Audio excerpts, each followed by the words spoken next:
dear space gods, Neptune and Romulus and Spock as well. Tell us what they do in the land of sheep. The land of sheep. Yeah. You go from high school straight to the farm. Oh, sorry, straight to the university. Okay. I do agree that the fact that the system has trained us in a way where we care too much on the grade that we get rather than enjoy the process of actually learning something to the different subjects that are provided to us. You don't have to steer at me. Okay, you could just say. I'd even complete half of the paper, but I still got a C. Welcome to the STEM podcast featuring our mathematics.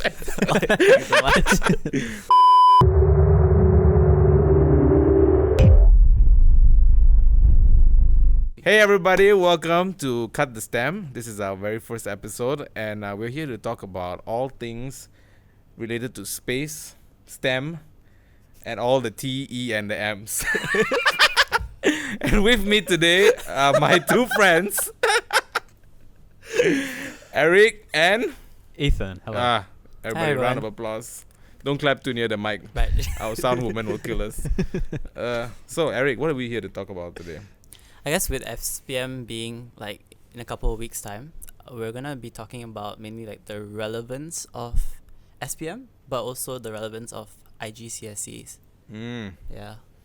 Very good. So for those like who are at home, or someone like Ethan who's not from our beautiful Yeah, country.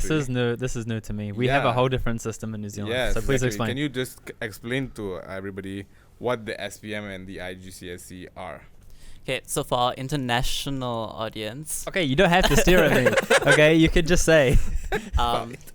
SPM is basically SPM and IGCSEs is kind of like end of high school examinations. So Okay. it is basically what students need to enter their pre-U before they go for the university education.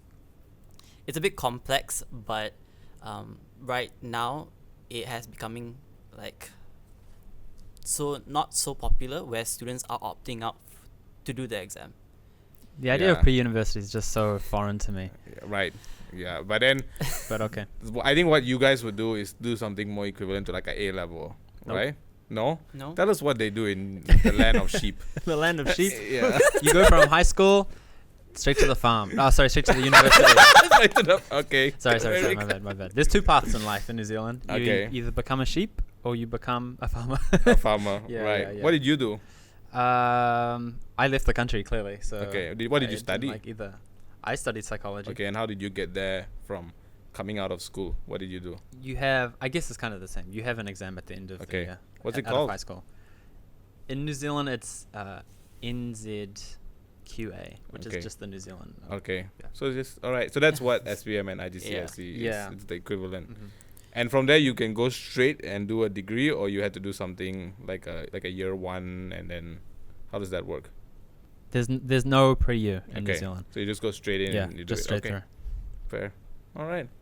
So the problem, going back to the problem question, is that we've seen a lot of people skipping out of the SPM and IGCSE. Not so sure about the IGCSE because you have to kind of pay to take the paper. Well, yeah. if you're going to look at data, right, Mhm. then I guess based on what the Ministry of Education reported last year for 2023 was the fact that around 400,000 students who applied for SPM, Mm. 20,000 did not show up for the examination. That's a lot. Yeah.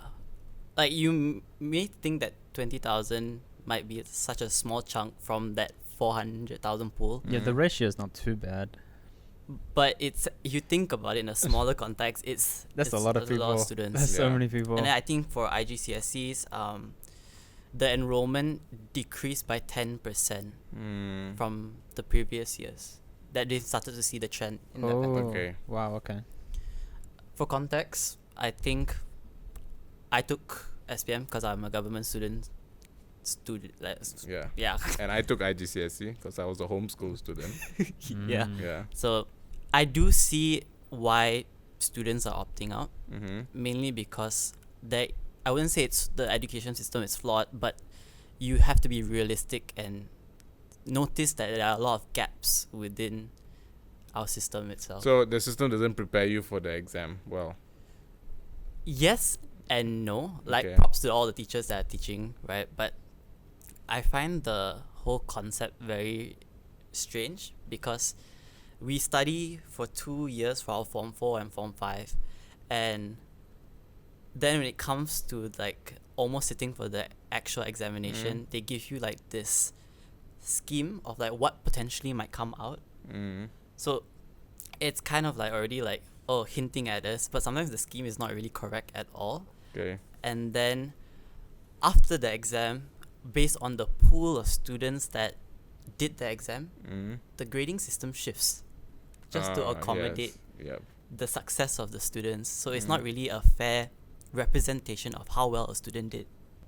Does it shift in a way to scoop the people off the bottom, or does it shift in a way to adjust it so it's like a standard distribution or something? I think more More towards the standard. more issue. towards the second one. Yeah. Yeah, I because despise those systems so much. so let's take one huge example into context, right? Additional mathematics. Okay. For my entire high school life, I've failed every single maths paper, even my trial paper for SPM. But when it came to the SPM, I didn't even complete half of the paper, but I still got a C. Yeah. Welcome to the STEM podcast featuring our mathematics. Oh, that, yes, I've heard there's a lot of people who have stories like that where they do very badly for their trials and then somehow they scrape through at the end, and it's all because of the bell curve that The moves. curve. Yeah. The mighty curve. That's kind of crazy. But how does that relate to the low enrollment for the IGCSE? Do you think their reasoning is the same? Because a lot of people who take the GCSE go to, it's more like private education, right? So you're intentionally paying for it. What has changed? I mean, no one likes like uncertainty, right? Like taking a paper, like knowing whether you do well or not. Like there are other factors involved to your grade. That's pretty terrible. Yeah, but the uncertainty of taking a paper for like a very short amount of time, like you're preparing that paper for 3 to 4 years, and not taking it Yeah. could cause like uncertainty for, especially in Malaysia, where having a certain amount of qualification is very important to progress to the next step. That uncertainty must kill you a little bit more, right? I guess I can't really comment much about IGCSEs because I actually don't understand the process of it too well. But Okay. I've heard complaints that they actually don't really prepare you for your pre-U that well as well.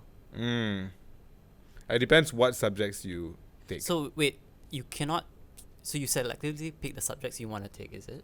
So that depends, like if you are doing it like privately, like I did, because I study at home, or whether you're under the guidance of the school, and the school has way more say about like what you choose to take. Oh, Yeah. okay. Or like I guess they advise you a lot more. Like these are things that you should take and stuff.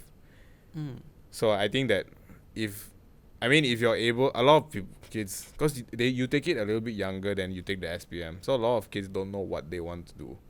So they end up taking like a lot of subjects just to cover like a really wide range, and then some who find it very difficult to cope, they take less, but that might kind of mess them up a little bit later when they don't have the foundations to do a lot of the content that is in the pre-U or at the degree level. Right. I mean, but what's happening to this 20,000 people though? They're not showing up. Like they don't see the importance of doing the exam, right? So they're opting out to like either doing vocational studies or immediately start working and I go under mentorship, go becoming an entrepreneur. I feel like it also wouldn't surprise me if a lot of people just don't like the process and so they just leave it without a plan. I feel like young people aren't exactly known for having great plans. I mean, I'm at least speaking for myself. I know like I didn't go through my, leaving school with like an amazing plan. And if something sucked, I know I would definitely leave it, whether I had a plan or not. I think that people like there are certain expectations as a society that we force on a lot of students, like in terms of like a trajectory. So you do school, you finish, you go join a pre-U, you get a degree, and then you go and work. And I think there's a huge chunk of people where that doesn't work for them.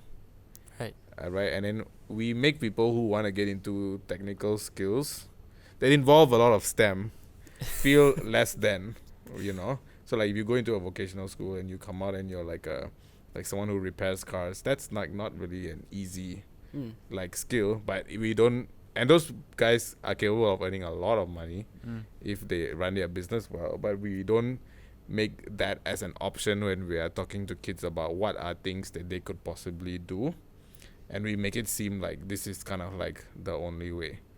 Right. Also, that's one thing. The other thing is a lot of the new generations coming up. They're quite delusional about what they think they can achieve over the internet. Everyone wants to be a YouTuber. Yeah, which is like, you know, I mean, I don't know about you. We've gone to a lot of schools to do different sort of trainings and stuff like that, and we hear the words YouTuber or social media influencer, TikTok, yes, star.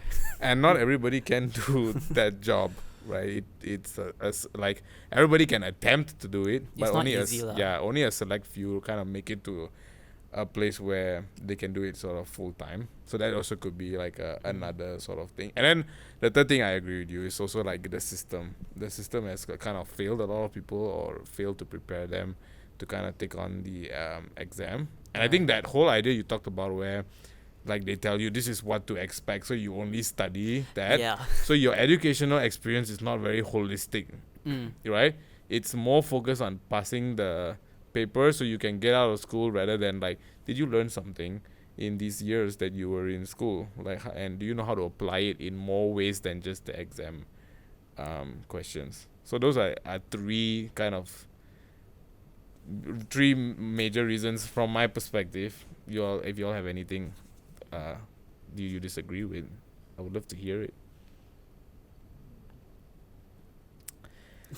And thank you, everybody. That's No. I think like I do agree with you in some points. It's just very sad that for Malaysians, right, we have this kind of like pathway already set for us that we have to mandatory go through this kind of like journey that we never even set for ourselves. So, and it kind of like makes me sad for the students that don't eventually sit for the exams, because you already spent 6 years in your primary school, 5 additional years in your high school life, and it meant nothing because at the end of the day you just chose not to show up. Right. And I do agree that the fact that the system has trained us in a way where we care too much on the grade that we get rather than enjoy the process of actually learning something to the different subjects that are provided to us. But at the end of the day, that's basically what people care about the most. Like, did I get an A? Oh shit, I failed the paper. Oh, am I gonna pass this next subject or not? You know? Well, it's the simplest. It's very simple to, for if someone is going to be a doctor, you want the smartest doctor, the person who knows the most of, understands the textbooks the most. If they know, 99 out of 100 pages, would you want that doctor or the one who only knows like 60, like of those 100 pages? And so it's easy to grade people like that. But doctor is not the only job. Engineer is not the only job. Like there are lots of things, and you kind of got to ask yourself and ask the system, what is school for? What is like education for? It's not just for these people. It's for everything. It's for everyone. I mean, everyone has to go through it more or less. And so, and I know a lot of people who just like they were just terrible at school, but then when they went to like university, they were great. Because they probably got to focus more on something they were actually interested in, or maybe the way that they were being assessed was a little bit more even. It wasn't just completely like based on how you did your final, the test, right? There's also like this written assignments and more practical sort of thing. So I don't know. I wasn't in the public school system. Do you find that variation in how you were being assessed was lacking, and does that have anything to add to it? Lacking, it's a bit hard to like comment on it, but I do realize that there is a lot of improvements that Mm. could have been implemented by Mm. not only like the education system in Yeah. general, but teachers. I've met a lot of teachers in my high school that changed up the style of the way that the syllabus was taught Mm. so that it becomes connected. Sometimes the structure of the subjects that are taught are usually random. It feels randomly assembled, where you start off with chapter 1. Chapter 1 is usually the shortest introduction period. Your chapter 2 is like this much, then chapter 3, chapter 4 is like 6 is like 5, 6 is like a bit mid, and then 7, 8, 9 is usually the hardest, and people just skip 11 and 12 in general. Or some teachers actually just don't teach it at all. They ask the students to self-read, and that has been the pattern that I saw in my high school during SPMs. I wanted to ask you a question about tuition, Oh, because we have a fantastic, thriving tuition culture in Malaysia. Malaysia. Yes. I don't know what it's like in New Zealand. No, like it's not very big. It's In not. universities, yes, but Yes. not So the like one of the most interesting things here is like a lot of the kids that I know now who do very well in their exams, they're either like smart and they know what they're doing, or they are getting tutored for every single subject, right? So like one of the things, like a few questions we can ask is like, why is it that you need a lot of tutoring on the side to supplement your the main chunk of the day, the education you should be getting there? That's one. And then like going back to the numbers, right? 20,000 out of the 400,000, like how many of those kids, like they decided not to sit for the exam, or they failed the exam because they don't have access to that tutoring that's apparently, that looks like it's quite mandatory to be able to supplement what you need to be able to prepare for the exam, right? Like, did you get tuition, and what is your experience from your personal perspective? I do see your point, because I think I never really factored in the fact that like money would have been a huge reason why most of the students like chose to opt out, mainly because like they weren't given like an equal opportunity to upscale themselves. But yes, I did have a lot of tuition. It's a very popular culture in Malaysia to get a lot of tuition. And it's not cheap either. Yeah. I got tuition for English, BM, maths, modern maths, additional maths, science, all 3 science. So I'm a pure science student, so I got for bio, chem, and physics as well. That's about 8 tutoring classes. And sejarah. 9. Yeah, 9. Around 9. In addition to all the classes you went to at school, you had to go to 9 additional classes Oh, right. in the week to sort of make the whole thing work. And I didn't do very well in SPM. I only got 5 A's, and it was mainly for my science subjects and my maths. Yeah, how was? Oh wait, maths went well. I thought maths went no, poorly. additional, just modern. Oh, okay, maths, okay, yeah. okay. So that's like a huge problem as well. Like, Yeah. there's a lot of like people who are struggling to cope, and if you say they are not teaching all the chapters, then there's like a whole big huge gap that has to be filled that just families can't maybe afford to fill. And it's pretty tiring actually if you think about it. Like Mondays to Fridays, you go for your morning classes, Yeah. and that's like pretty much half of your day already gone.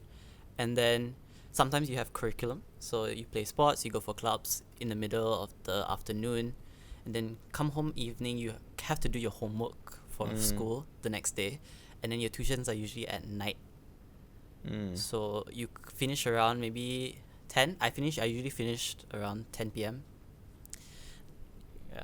How much of this sort of stuff is like, doing tuition is motivated from yourself versus motivated from your parents? And like a follow-up question is, how much do you think self-motivation plays a role in like these 20,000 people like maybe not going to their exams? And I'm not just talking about like on the day or even that year, but I mean like from a younger age, in terms of finding an interest when you're young. It doesn't have to be that young, but any time when you're young, I feel like can be so impactful for giving yourself motivation. Self-motivation, personally, I think it's one of the strongest. Parental motivation, also quite strong, but then definitely a big thing here in Malaysia. But I mean, self-motivation is almost all you have for at least a lot of people in New Zealand. And I'm wondering, how useful do you feel like that is, or how much do you think that plays a role? I had no motivation to study when I was in high school. Mm. It mainly came from parents, like just realizing that I'm a bit dumb, so I needed the education support. But I'm very thankful that they were like pushing me to go for extra classes just to like reinforce my learning.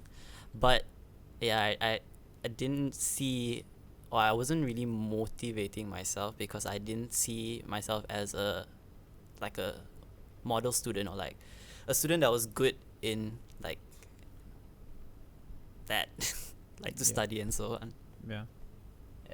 Mm. Oh, but yeah, you were homeschooled. Yeah. So I was like not a really good. This is a podcast for bad students. Apparently, I was not like a very good student. It wasn't not because I was dumb or anything. It's just like I was very very lazy. That's what you tell yourself. Huh? Yeah. No, because I think if I really applied myself, I could have been good. It's just that I have this bad habit where when it's something that I don't like, I put no time into it to get better at it. Yeah, which is something I had to correct when like I went to college, and I did much better in my psychology degree than I did like in school.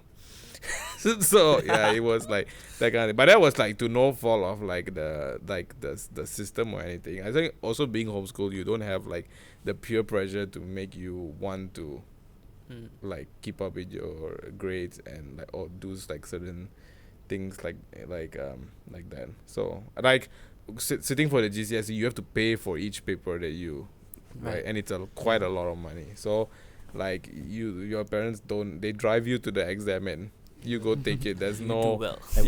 there's no like your ass. skipping out of it, so it's very difficult. It's very like that's the thing with the GCSE, because you pay such a big sum for it, like you end up sitting for it in some way or another. Yeah. I mean, do you guys feel like going forward in your education, you guys were very, I guess not necessarily self-motivated, but you had a vision, you had a dream, more or less? And if you did, like, where do you kind of feel like that came from? Not necessarily dream. I think a lot of students, like particularly in government schools, right, they don't really see the end goal yet. Yeah. Mainly because there is a pre-U. Yeah. So I think that's a pre-U is actually quite good to have in Malaysia, because once you finish SPM, once you finish IGCSEs, you're kind of like in the midpoint of like, okay, I'm actually almost at my like deciding what I want to do in my university, but I still need like a buffer period. So the buffer period is taking A levels, is going for STPM.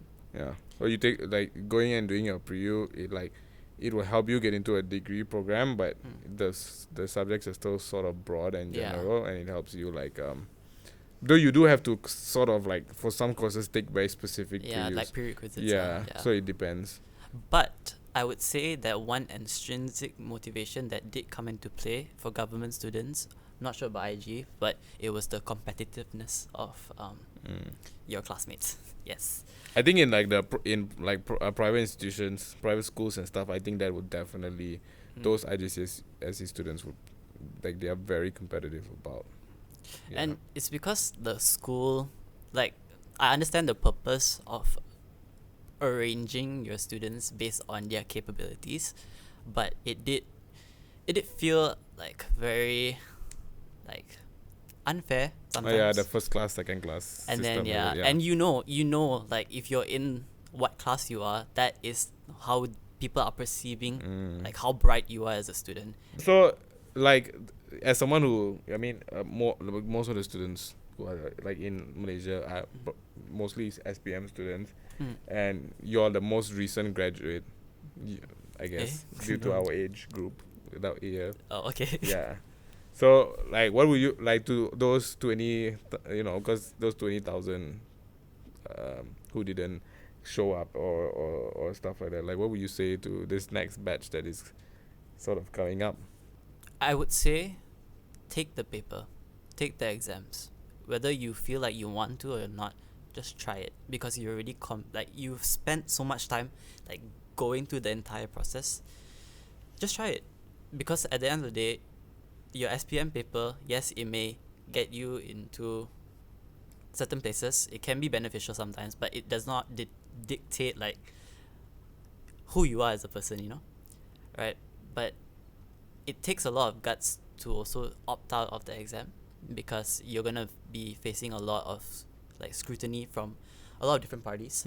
But still take the paper. You feel that at the end of the day, you wanted to do something else. You want to go for vocational training. You want to like start up your own business. You can do it, but at least it shows that you've completed your high school like exam, right? Because SPM is free, is it? No, I think you still have to pay, but it's not like a very not it's not the same amount as it's not. Yeah. It's still relatively affordable, and who knows, you might surprise yourself at the end of the day after you take the SPM, just because you know how the bell curve works at the end of the grade, like the grading system. It's possible for you to also just be yeah. Ethan, what would you say to all them kids? To all those kids? Well, I feel like, I just want to add on to what you're saying. I think, just do it. I think a big thing is school is just not like anything. I feel like school is so unrepresentative of life, of normal life, working life, however. And so just getting that, just finishing your exams, just actually going and taking them, I think you'd be surprised how much, I think like you might look at like an engineer's job or something and you might think like, I don't, want to sit behind a desk or do this and that. But I think there's always going to be parts of a job you don't like. And I mean, the most important thing is to focus on the parts that you do like, right? And so if all it takes for you to be in a better paying job in a STEM, subject, in a STEM field, because STEM field is just growing, like there's no denying it. And so if you can get yourself just in that door, and if all it takes to get beyond that door is finishing your exams, and the job, like engineer job or whatever, that might seem scary, that might seem like you might not even like it. I feel like you'd be surprised that there are parts of a lot of STEM jobs that aren't so, they're just not like school. So much of stuff is just not like school, and it's actually more enjoyable. You'll probably find I feel like it's also so customized. You can usually customize how you do your job to yourself. If you think, well, I prefer to do this way, well, you usually probably can. People who put boundaries are teachers and stuff. That's what I think. I think that one of the things that I've also noticed, like in the current culture, is that when you listen to a lot of I think even maybe from our age, we're not that old, but but maybe you can concur whether this is true or not, but when you're having conversation with your peers and stuff, like topics surrounding your like the content in your education is not like the center of the you talk about what's on the internet or the latest movie that you watch, and so there's not a lot of like conversations about science or history or math, right, or things that are interesting that are happening in the world right now that are related to those things. So I think, I mean, obviously one could say that teachers should do a better job of like using what is happening now to sort of bridge the gap to what they are learning at a fundamental level. But I also, you can't, as a, if you're a kid and you're watching this, you don't maybe not have a lot of power to change your environment, but there are a lot of avenues for you to, I think, start conversations or find people who are actually interested, right? And I do think in schools there are a lot of kids who are secretly, they want a space where they can explore these things, like they're really maybe into science or robotics or something like that, or cybersecurity or something. But then like it's not cool to go out and talk about that right now, right? It's really cool to be a TikTok person or something like that, right? And I think TikTok that really person, okay. translates to like how this applies when you're in your classroom, right? Mm. Because there's nothing outside of the classroom that's fueling like what is going inside. Like there's no conversation like, oh, it's funny you bring that up, teacher, because we were just discussing that.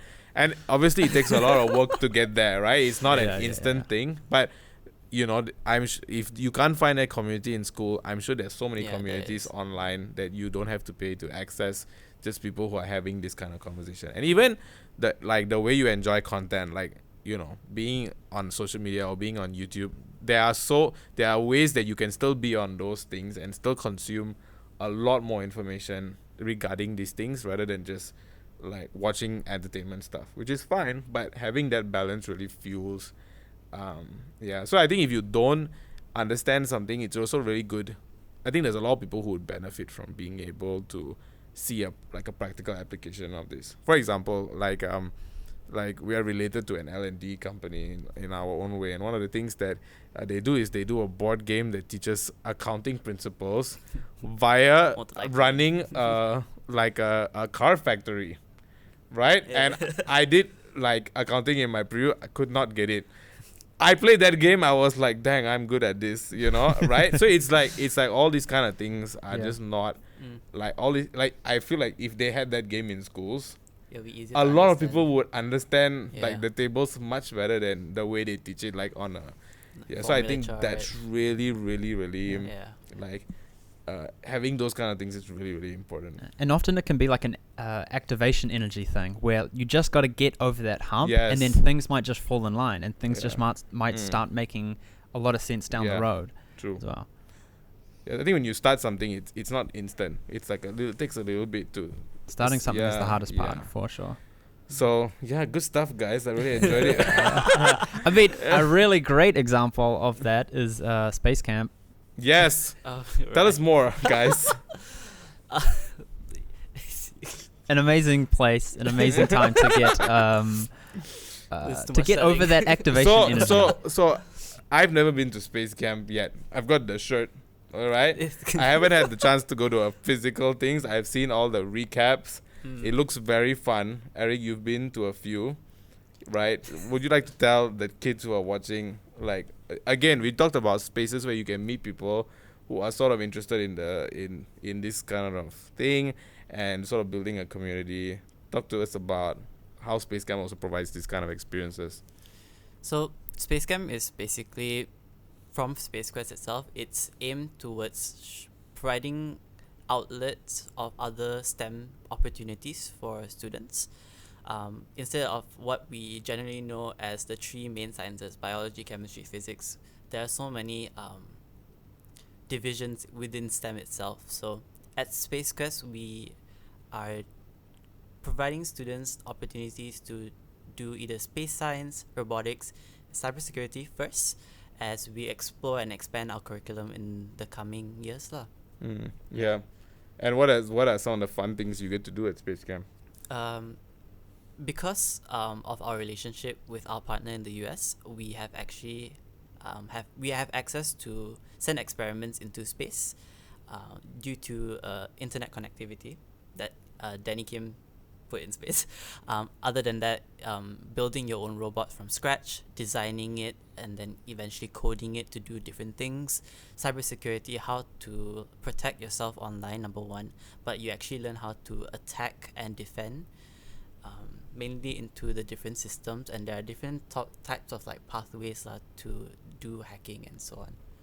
Yeah, It's like the fun side of STEM. I feel like is a good way to put it, because it's it's more practical, I would yeah say. practical. Yeah, for Mm. sure. So yeah, we might be having a few programs in the coming future. Aside from that, we're also open to look for partner schools who want to do these programs for their own students, or sponsorships mainly for P40 students. So any grants we can explore to kind of provide this educational opportunity for students that generally have this passion but can't really afford it. Yeah. And where can they go to find out more about Space Camp? The link will be in our bio, but I guess we can put it here to my editor. At www. Can we also put it here And at the same time? and there. I'm not gonna say that because I will be editing this. So Oh, no. you're editing. I thought she'll be editing. it. But yeah, you can Okay. find us more on our website. Okay. Spacequest.asia. That's gonna be here again. It'll just be in the And description. here. Okay, But okay. yeah. Can you make it like flyovers like that? Whoa! Oh wow, space. But yeah, thank you. I guess this is where the podcast comes to an end for our first episode. But thank you so much for watching. The main purpose of us doing this, like we mentioned, is to kind of address a lot of the problems and dissect them with a very raw honesty, to kind of like shed light on what is actually happening within our STEM system itself in Malaysia. Yeah. Nice. All right, guys. Thank you so much. Thank We'll you. see you next episode. This is Cut the Stem. Cut.